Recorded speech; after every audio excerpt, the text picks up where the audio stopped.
Magandang araw sa inyong lahat.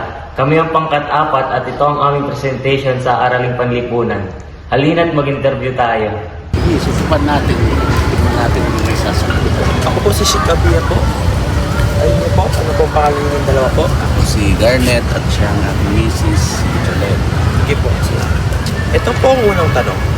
Bilang magulang, ano sa tingin ninyo ang pangunahing hamon na kinakaharap ng inyong mga anak bilang babae, lalaki, o bahagi ng LGBTQIA na community? Siguro bilang magulang, yung peer pressure. Hindi sa inaano natin yung mga, kung sino yung kakaibiganin ng mga anak natin, pero bilang magulang, kailangan din natin na malaman kung ano yung ugali nila para, kasi sa kabataan ngayon, hindi natin alam sa dami ng mga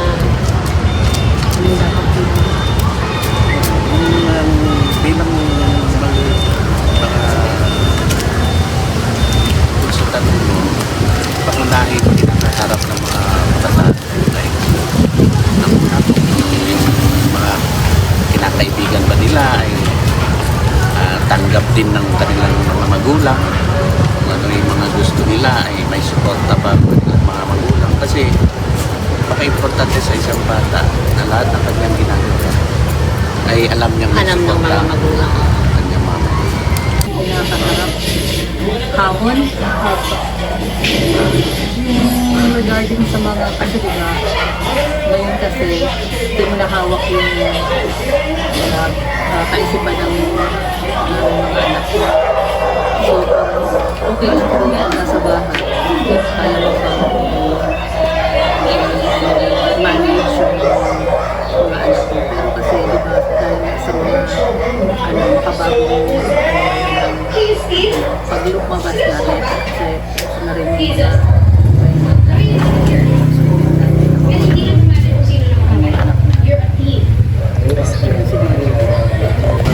yung hamon, yung pang-araw-araw, yung mag-survive sa pang-araw-araw, yung sa palaro nila, magkatawid sila sa kahit mahirap ang buhay.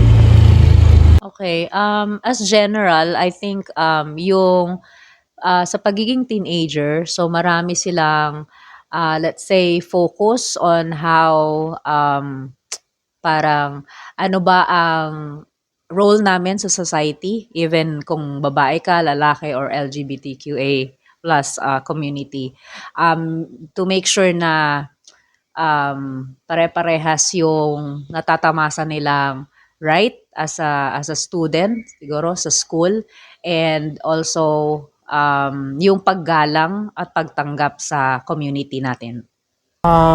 Yung paggagabay siguro habang lumalaki sila, ayun, pinakahamon yung gabay mo sila maayos, nasa tama, ganun. Ako kasi meron akong babae at lalaking anak. Pero sa akin, kung halimbawa, pag lumaki man yung anak ko na ganon, na lesbian siya or bakla siya, sa akin tanggap ko. Kasi anak ko siya eh. Kasi hindi mo naman mababago yun eh. Kung sa kanya na talaga. Yun. Sa akin tanggap ko, para sa akin. Generally speaking, para sa akin, ang tingin ko is bullying. Wala namang pinipiling gender yung bullying. So, everyone is affected. So, sa tingin ko yun. Salamat po. Para pa naman sa susunod na tanong. Paano tinutunan ng pamahalaan ang mga hamon na ito? Ano ang nais mong gawin ng pamahalaan upang matugunan ang mga hamon na ito? Sa ating pamahalaan naman, yung mga aktibidades, programa gobyerno para sa mga kabataan.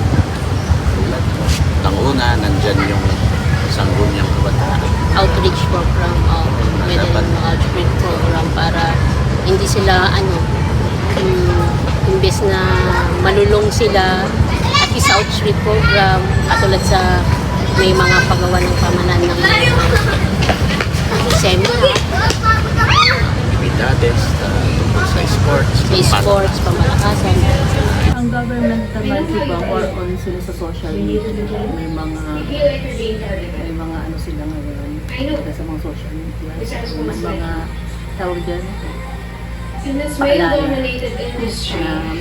Ewan ko kung umaano sa mga bata. Pero mostly naman kasi ngayon sa social media, sila halos mga kabataan ngayon. Social media. Yun sila yung number one na nakaka-apekto sa mga Sa ngayon, hindi ko naman matagal na ako dito sa Manila. Pero sa mga programa ng pamahalaan, hindi ko naman naranasan. Bali, dapat sana idiretso sa kagaya namin. Kami umuulog kami ng mga benepisyo sa gobyerno. Tapos kami na tuloy ang hindi kinabang. Puro ayuda sila sa wala namang saysay. Siguro, I think ginagampanan naman nila in terms of yung respeto and also human rights, especially to ensure na lahat ng tao ay pantay-patay, regardless kung ano ang kasarian nito. The second one is, ano yung hamon? Siguro, gusto lang nilang makasiguro na kahit na nabibilang sila, let's say for LGBTQA+ community, na maging pantay rin ang kanilang pagtanggap ng ating komunidad. Siguro yung pagandahin yung edukasyon kasi kailangan din ng mga bata. Tapos pati yung mga transportation, ganyan, para maging ligtas sila papunta. Para sa akin, para sa mga katulad nila, baklaman or tomboy, dapat hayaan na lang. Kumbaga, hindi sila husgahan ng mga tao. Halimbawa, sa eskwelahan, kung gusto nila magpalda or ganito, sana hayaan na lang. Kasi yun na talaga yun sa kanila. Hindi na kasi magbabago. Honestly, I have really no idea kung ano yung pinaka-specific plans or policies ng government. Pero sana i-consider din nila yung right of every human being, yun lang, na hindi na-violate, walang nasasaktan or natatapakan as long as nare-recognize everyone's right, be it female, male, or the LGBTQ community. Para man po para sa pangatlong tanong, ano ang maaari nating gawin upang maitaguyod ng pagkakapantay-pantay? Para sa akin, hindi naman mahalaga na kung yung isang tao ay babae, lalaki, miyembro ng isang LGBT. Basta siya ay gumagawa ng tama, susunod sa batas, nag-aaral, walang masama doon. Kailangan natin yung tanggapin na lahat ng tao ay dapat pantay-pantay. At saka yung tinatawag na LGBT, walang karapatan yung exclusive para sa babae na para sa lalaki. Walang ganun. Dapat lahat pantay-pantay. Kung anong para sa babae, ganun din para sa lalaki, at ganun din ang karapatan parehas lang. Ngayon naman kasi, hindi mo naman dapat na pinipinan kung halimbawa, dapat yung turing mo sa isang lalaki, sa babae, yung turing mo sa Bigyan rin nila ng benepisyo yung mga empleyado, hindi lang yung mga walang trabaho. Dapat, kung pantay-pantay, dapat lahat may benepisyo. Yan nga, tulad ng sabi ko, in terms of human rights, I think naman equal naman ang binibigay ng government. It's just that siguro additional demand na kailangan or gusto ng mga, let's say for example, LGBTQIA+, we don't need it to. Kailangan lang siguro na respetuhin na lang natin ang mga katulad nila. Siguro yung ano lang, respeto sa isa't isa para maging pantay-pantay tayo lahat. Kailangan maging marespeto tayo sa bawat isa. Pantay-pantay mo sila kung halimbawa, pantay-pantay mo silang mahalin kahit baklaman or tomboy or babae, lalaki. Siguro for me, tulad nung unang sinabi ko, every person has his own rights. Siguro kailangan lang na magkaroon ng respeto sa bawat isa. Because we are given free will, so we all have our choices. So siguro dapat na lang let's be aware of what we choose. Yung tama, sana, na hindi makaka-apekto sa ibang tao, wala kang masasaktan o wala kang matatapakan. Para naman po, sa susunod na tanong, ano-ano ang mga bagay na nagpapahirap sa mga tao na maging sila mismo, ano man ang kanilang kasarian sa gender? Siguro yung hirap nila i-express kung ano ba talaga sila sa na maamin. May takot siguro, tama. Mahirapan sila na yung mga miyembro ng LGBT na silabas kung ano yung totoong nararamdaman nila kasi nandyan yung takot na sila ay husgahan. Sila ay hindi matanggap ng kanilang mga sariling magulang, Mga kaibigan, relatives, kapag-aral. anak. Kaya dapat kung ikaw ay ikaw bilang isang bata, kung ganun ang iyong kalagayan, unang-una mong kakausapin ay iyong mga magulang. Yung ano nila, kung ano ng kalagayan ng buhay. Yun lang naman eh. Kasi pag once na mahirap ka, mahirap lahat ng ako. Kaya, diba? Yun, pag may ano ka, lahat naman tayo mong gawin.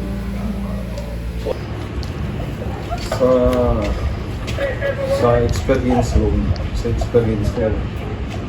hindi kasi ako palalabas sa tao. Pero siguro po, hindi naman masyado maano yung lipunan natin dito sa kung ano man yung kasarian. Hindi naman maano yung pagtrato sa kanila. Siguro yung challenge, how the society will accept each and every one of us. Wala namang bagay na madali, pero basta walang mahirap na bagay hanggat kaya nating gawin. Walang imposible naman. Yun ay panghusga. Number one panghusga ng mga tao. Yun lang. Para naman po sa huling tanong, paano natin maisisiguro na ang lahat ay ligtas at irerespeto kahit sino pa sila o sino ang kanilang minamahal? Para sa akin, nandyan naman yung mga batas natin na siyempre protekta sa karapatan ng bawat isa. Yung mga batas natin, wala namang sinasabi na ito ay para sa lalaki, para sa babae. Hindi pwede sa mga ganitong LGBT. Kaya nasisiguro natin na ang ating batas dito sa bansa natin ay walang tinitingnan kasarian. Lahat ay Pantay-pantay.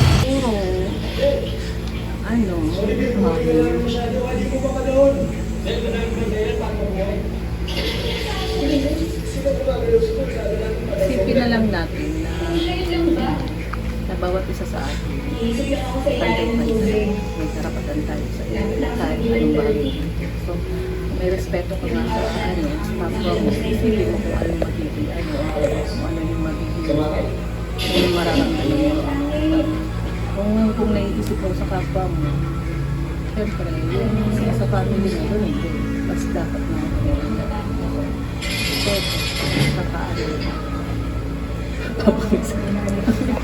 So, yun lang naman po.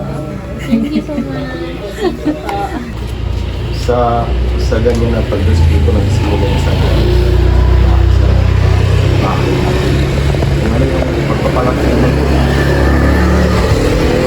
Magiging nila sa society nila, yun bilang ma-adapt nila dito sa lipunan.